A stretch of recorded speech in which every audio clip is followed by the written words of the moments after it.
El líder sindical Mauricio Báez nació el 23 de septiembre de 1910 en Sabana Grande de Palenque, San Cristóbal. Era hijo de los señores Daniel Báez y Julia de los Santos. Tenía 14 años de edad cuando sus padres se mudaron a San Pedro de Macorís.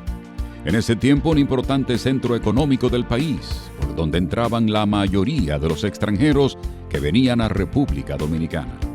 Siendo un jovencito, Mauricio Báez trabajó en San Pedro de Macorís en una bodega del Ingenio Colón y más adelante laboró en el muelle de esa ciudad y en varios ingenios. Su incursión, por ejemplo, a una ciudad como San Pedro de Macorís, que era el centro del movimiento azucarero en aquellos tiempos, donde la industria azucarera era controlada por la Sugar Company, una compañía internacional que tenía sede básicamente en Puerto Rico, y donde se maltrataba, se daba un trato discriminatorio, y reinaba la pobreza, ¿verdad? Ya para ese tiempo, Mauricio Báez conocía muy bien la situación que vivían los trabajadores de la caña, porque él nació en una zona donde se instalaron los primeros ingenios del país y se trasladó a otra ciudad de gran producción de azúcar, y en los dos lugares daban a los obreros de la caña un trato casi de esclavos.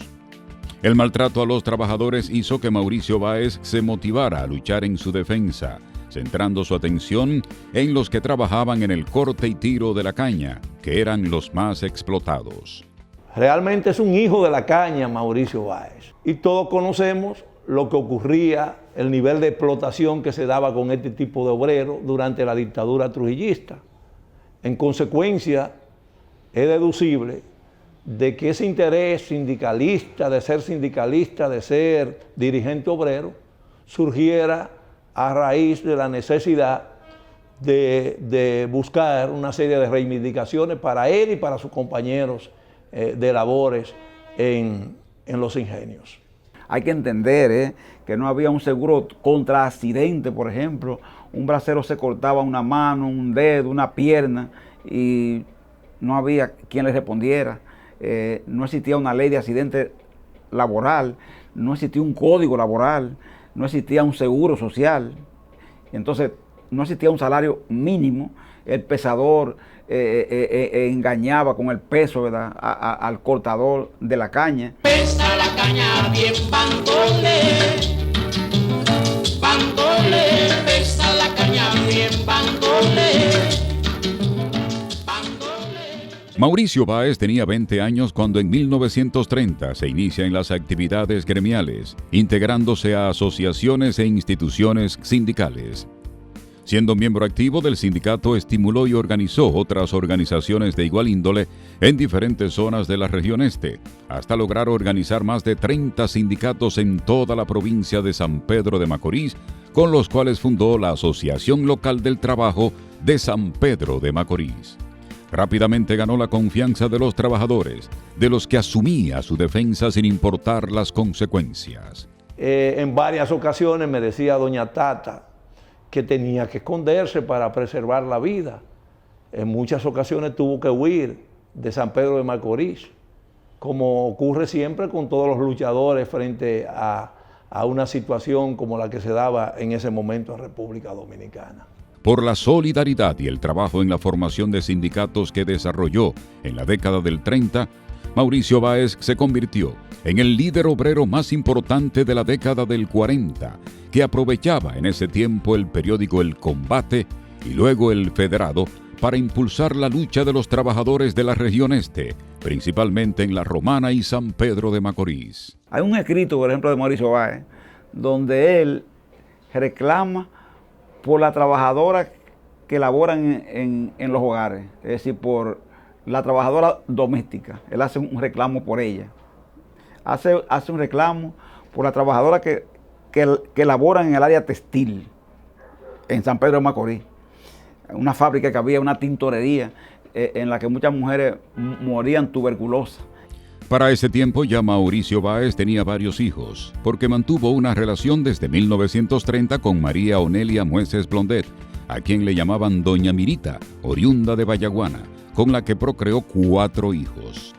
3 años antes de su muerte, la propia María Mueces le contó en el año 2014 a Juan Cruz Trifolio las dificultades que afrontó por la lucha del padre de sus 4 hijos. Yo quisiera, o sería, si quisiera, que la gente lo recordara, pero recordándolo cumpliendo la voluntad de que él tuvo para hacer que el hombre no trabajara por 20 centavos, porque él lo dijo muy claro. Sé que esto me costará la vida, pero mis nietos no van a trabajar por 20 centavos. Trifolio llegó a la casa de doña Mirita en compañía de Josué Báez, un nieto de Mauricio Báez, quien estaba interesado en conocer los parientes de su padre Pedro Báez, ya fallecido, quien era hijo de Mauricio Báez y vivió en Santo Domingo Este.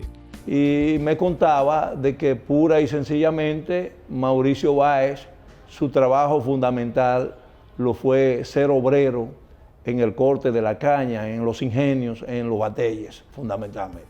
La situación para Mauricio Báez, su familia y los obreros de la caña cambió luego de que el líder sindical convocara una huelga general el día 7 de enero de 1946, protesta que paralizó por completo los trabajos en todos los ingenios de San Pedro de Macorís y desde el gobierno se interpretó como un desafío al régimen de Trujillo, por lo que se desató una represión sangrienta en la zona. De aquella ocasión se recuerda amargamente que uno de los mecanismos que utilizó la dictadura, el dictador, para tratar de amedrentar a los obreros de la caña en huelga, fue el llamar a que se ahorcaran algunos y que fueran colocados, colgando en algunos senderos por donde una gran parte de la población vinculada a la producción de caña circulaba. En su pecho se le colocaba, conforme a las informaciones que yo registro, se le colocaba un letrero que amargamente decía, como si se tratara de algo cuestionable, pecaminoso, por huelguista. Es decir, se le ahorcaba por participar en ese movimiento obrero que precisamente patrocinó como figura estelar Mauricio Báez. En la huelga de 1946, los obreros demandaban aumento de sueldo y el cumplimiento de la jornada de trabajo de 8 horas diarias. La respuesta del régimen fue la represión y tratar de, por la fuerza, aplastar el movimiento. Muéale pa' Baracón, porque eso está muy caliente, que lo que quiere mayorar conmigo, que se me caigan los dientes. Aunque la huelga se levantó aparentemente sin logros para los obreros, al poco tiempo comenzaron los cambios en beneficio de los trabajadores y el movimiento sindical hoy puede mostrar los avances logrados después de esa jornada de lucha. Y obligar a Trujillo a que concediera, por ejemplo, la ley 637. Esa ley 637 fue la ley que estableció por primera vez que al trabajador había que pagarle prestaciones laborales. No era un código, era una ley. La ley 637, eso fue establecido a partir de esa huelga. La ley 339 sobre accidentes laborales, la ley 1896 sobre seguros sociales, fueron logros de esa acción huelgaria llevada a cabo por ese movimiento, además de que consiguió un aumento del 100% del salario de los cortadores, picadores de caña, carretilleros, etcétera, ¿verdad? Todo el que trabajaba en los ingenios. Posteriormente, por efecto de esa huelga, en el año 1951, se proclama en el país la Ley 2920, que en ese tiempo se llamó Código Trujillo de Trabajo, que estuvo vigente desde esa fecha hasta 1992.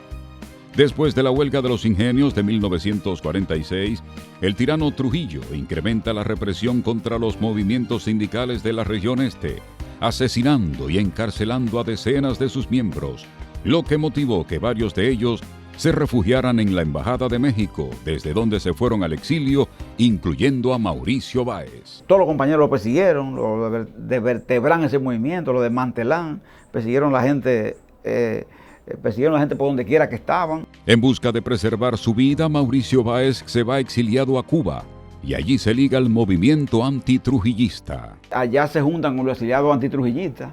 Hay una foto donde él aparece junto con Juancito Rodríguez. Recuerda, ¿verdad? Aquel hacendado vegano, enemigo de Trujillo, que Trujillo lo persiguió tanto, ¿verdad?, que lo hizo abandonar su predio, y allá Mauricio se junta con él, ¿entiendes? Y comienzan conjuntamente a arreciar la conspiración contra Trujillo.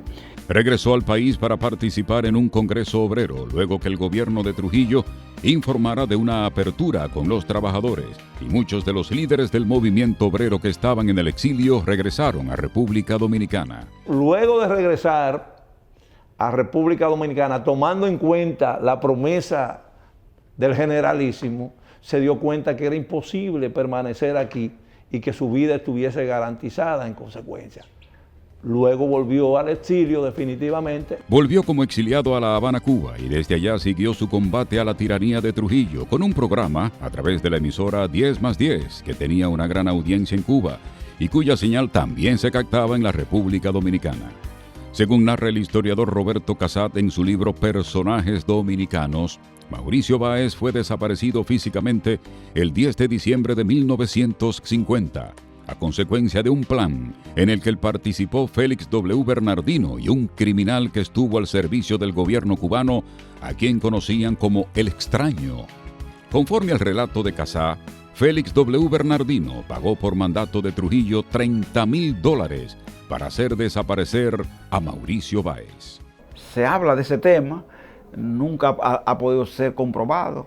El mismo cabeza de los Tigres de Maferrer, que después del ascenso al poder de Fidel Castro, de la instauración de la revolución, fue perseguido, no pudo ser apresado, y que pudiese interrogársele y investigarse a fondo dónde fue ese cadáver, dónde se situó y demás asuntos. Por eso ha quedado como una incógnita. Aunque desapareció en 1950, Mauricio Báez sigue vivo en el corazón de los dirigentes sindicales de República Dominicana.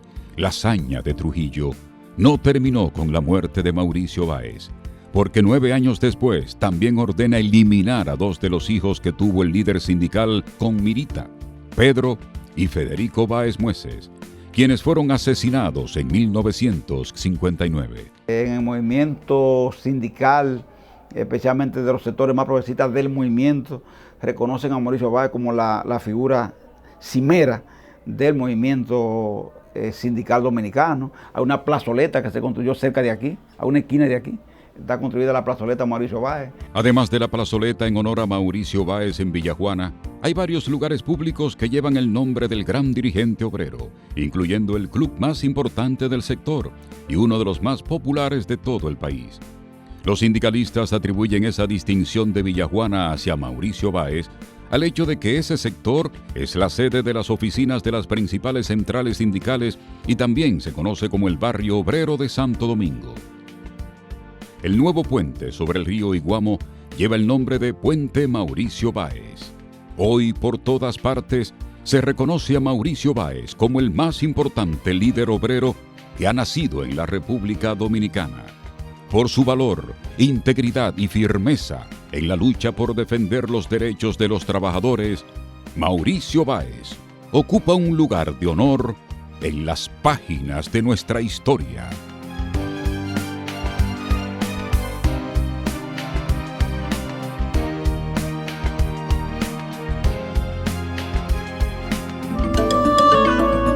Videocine Palau, canal oficial de René Fortunato en YouTube. Suscríbete.